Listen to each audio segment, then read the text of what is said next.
Hello, everyone. Thank you for sharing some of your time. I really do appreciate it.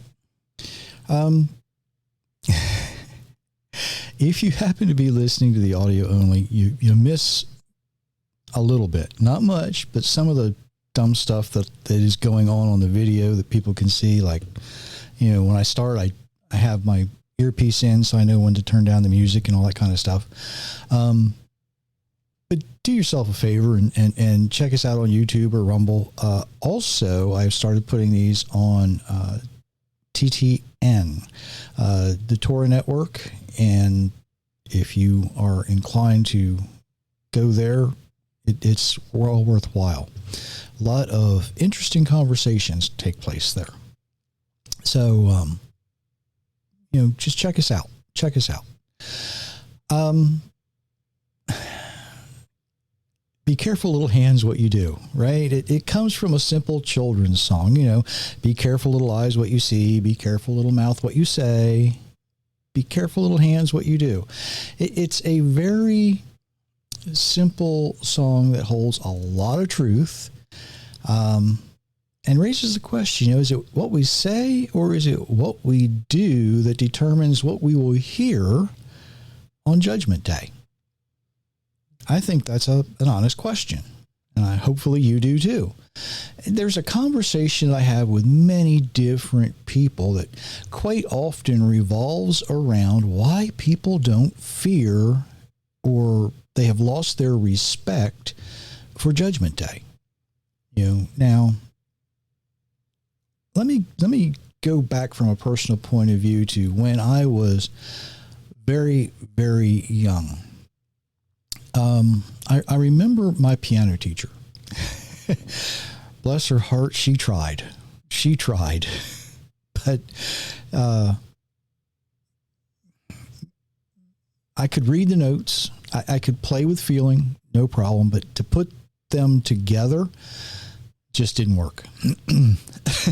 She happened to be the wife of a local pastor. They lived just a couple of houses down from us. I mean, it was quite convenient. And she never missed a chance to remind me, if you just accept Jesus as your Savior, when you die, you're going to go to heaven, and all your friends and all your family who have done the same, they're going to be there too. Like, all I have to do is say, okay, and no matter what I do, no matter what I say, I'm good to go, right? Recently I started saying, my visa has been stamped, and I get to go. Now, I was inquisitive, okay? Because where my family went to church was not at their church. And the preacher there would always talk about, you have to be careful what you do. So in my mind, which was true, I got a little older. I heard different pastors from different denominations, and I realized, they're all preaching Jesus. That's what Christian pastors do. But each one had a slightly different way to present what they called the gospel. One would say, all you need is your name written in the Lamb's Book of Life. Another would say something different. Some churches presented sin as things like dancing or going to the movies, drinking alcohol, smoking, murder, adultery, all those things. But they added to what the Bible said. And maybe some of you folks who are listening may have experienced the same conclusion. Who's actually presenting the truth? Now, I look back and I think this had a very profound effect on my curiosity. It had a very real effect on my disillusionment for organized religion and the church itself, even though I continued to go for a long time. After all, let's think about it. Each of these denominational preachers, they're all reading the same Bible, right? They're all reading the same book. How in the world could they come to such different conclusions, I guess I should say? Now, when I finally had the opportunity to really study the Bible. And this was a little over 20 years ago now, when I stopped just reading and actually started paying attention to what was there. I would read these things and I think, wait a second, something's not adding up.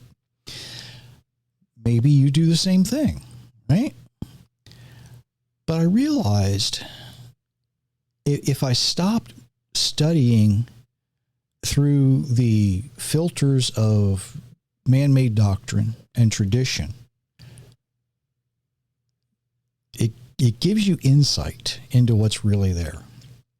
And while all of the people that I'd heard from while I was growing up, each one had part of the truth, something was missing. None of them were teaching the whole of what was written in the Bible. They weren't grasping the complete dialogue, if you will. Some would teach that, because Adam and Eve were sinners, we're all born sinners. Others, simply taught, well, Adam allowed sin to enter the world, come into the world.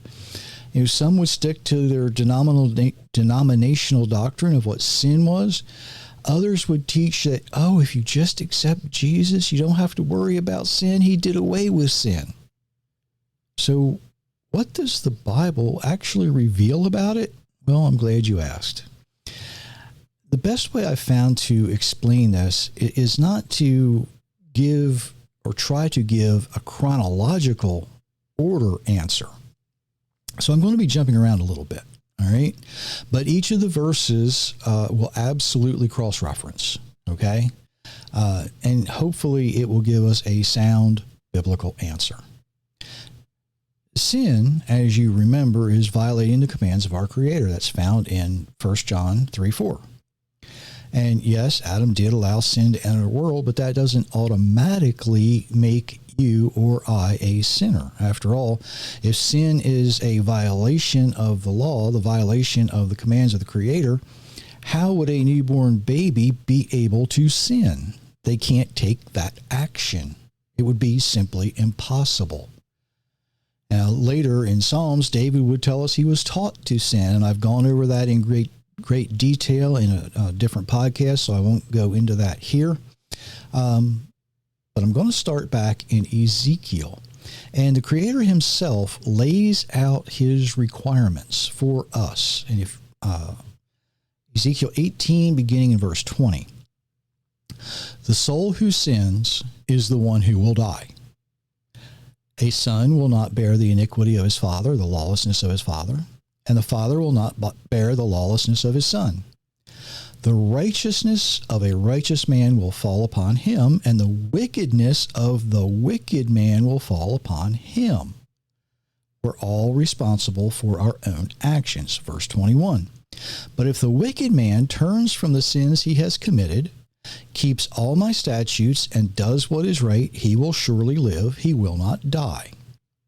None of the transgressions he has committed will be held against him because of the righteousness he has practiced. He will live. Do I take any pleasure in the death of the wicked, declares the Lord God?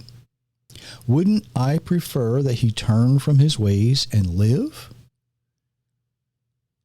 And here's verse 24. Are you ready for this? And this is still the Creator speaking. Verse 24, but if a righteous man turns from his righteousness and practices iniquity, practices lawlessness, committing the same abominations as the wicked, will he live? None of the righteous acts he did will be mentioned because of the unfaithfulness and sin he has committed. He will die. I'm going to remind you one more time. This is God speaking to Ezekiel. So when the righteous actions when will the righteous actions or the evil actions be mentioned? Well, for that, we have to go to Revelation 20, verses 12 and 13. I saw the dead, great and small. Let me stop right there. It's not big and little. This is people who are very strong in their faith, people who are very weak in their faith, great and small. They were standing before the throne, and books, plural, were opened. And one of them was the book of life. Some translations call it the book of the Lamb. And the dead were judged according to their deeds as recorded in the books. Verse 13, the sea gave up its dead, death and Hades gave up their dead, and each one was judged according to their deeds, to the actions they have taken, to what they actually did. Now, the same passage containing the book of life, or as I said, the book of the Lamb in some translations, also contains other books that are opened. And a lot of denominations fail to mention these other books. The things we do, we have to be accountable for. And Judgment Day is the day we are held accountable. Now, something that is interesting, and maybe you've heard this, there is no place in the Bible where it refers to names being added to the book of life. Right? I've had it presented to me that way by some pastors or pastors' wives. Don't you want your name written in the Lamb's book of life? But nowhere in the Bible does it say that you can add your name. And that's because when we are conceived, our name is written in that book. And here is a great big but. Okay? Our Creator reserves the right to blot our name from his book. Now, part of the transcript between Moses and God in Exodus 32, and I'm going to read this. Moses is speaking. Moses returned to the Lord and said, "Oh, what a great sin these people have committed. They've made gods of gold for themselves. Yet now, if you would only forgive their sin. But if not, please blot me out of the book you have written." See, your name's already there. Your name is already there. If you won't forgive them, count me with them. I'm no better than them. That's what Moses is saying. Our Creator, on the other hand, verse 33, the Lord replied to Moses, "Whoever has sinned against me, I will blot out of my book." Moses asked, blot my name out. I'm no better than them. But the Creator, he responds, that is for me to choose. I will make that choice. I'm going to decide. And his choice is determined by the actions we take when we actually physically sin against him, when we violate his word. It's not about what we say, it's about what we do. You need to be respectful of Judgment Day.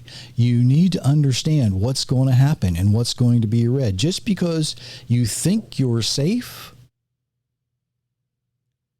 don't get complacent. Don't get complacent with this. You need to be very, very careful. Be careful, little mouth, what you say. Be careful, little hands, what you do. Because Judgment Day is something to be respected. It is something to be mindful of. You don't have to be afraid of it if you are living the way your Creator designed you to live, but you need to be fearful of it, respectful of it. Something to think about until next time. And until next time, I do wish you many, many blessings, everyone.